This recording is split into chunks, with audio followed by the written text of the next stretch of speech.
Hi అండి. Welcome back to మహిపావతో ముచ్చట్లు. బెండకాయ పులుసు, చామదుంపల పులుసు, గుడ్డు పులుసు, చేపల పులుసు, పచ్చి పులుసు. ఏంటి మెనూ లిస్ట్ చదువుతున్నా అనుకుంటున్నారా? మరి మీరందరూ రొటీన్గా తినేవి ఇవేగా. కొత్తగా ట్రై చేయండి అబ్బా. మీకు విషయం తెలుసా, లైఫ్లో ప్రతి ఒక్కరికి ఏదో ఒక సెకండ్ లైఫ్లో బోర్ కొడుతూ ఉంటుంది. అప్పుడు అందరూ ఏం చేస్తారో తెలుసా, ప్లేస్ చేంజ్ చేయాలి, కొత్త ప్లేస్కి వెళ్ళాలి అంటారు. అలా బోర్ కొట్టినప్పుడల్లా ఊర్లు తిరగడానికి మా తాత అయితే అంబానీ కాదు. లైఫ్ మీద బోర్ కొట్టినప్పుడు కొత్తగా ఇంట్లోనే ఏదో ఒక కొత్త వంటకం చేసుకొని తినడమే. సర్లేండి, వంట చూద్దాం రండి. ముందుగా ఆనియన్, మిర్చి, సోరకాయ వీడియోలు చూపిస్తున్నట్లుగా పెద్దగా నరుక్కోండి. అదేనండి, కట్ చేసుకోండి. చిన్న నిమ్మకాయ సైజ్ అంత చింతపండు నానేసి రసం తీసుకొని రెడీగా పెట్టుకోండి.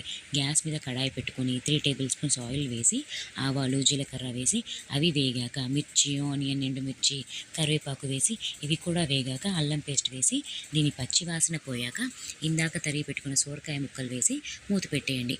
లో ఫ్లేమ్లో సోరకాయ ముక్కలు మగ్గాలి. ఈలోపు ఒక బౌల్లో 1 స్పూన్ బియ్యపిండి, కాసిన నీళ్లు పోసి ఉండలు లేకుండా కలిపి పక్కన పెట్టుకోవాలి.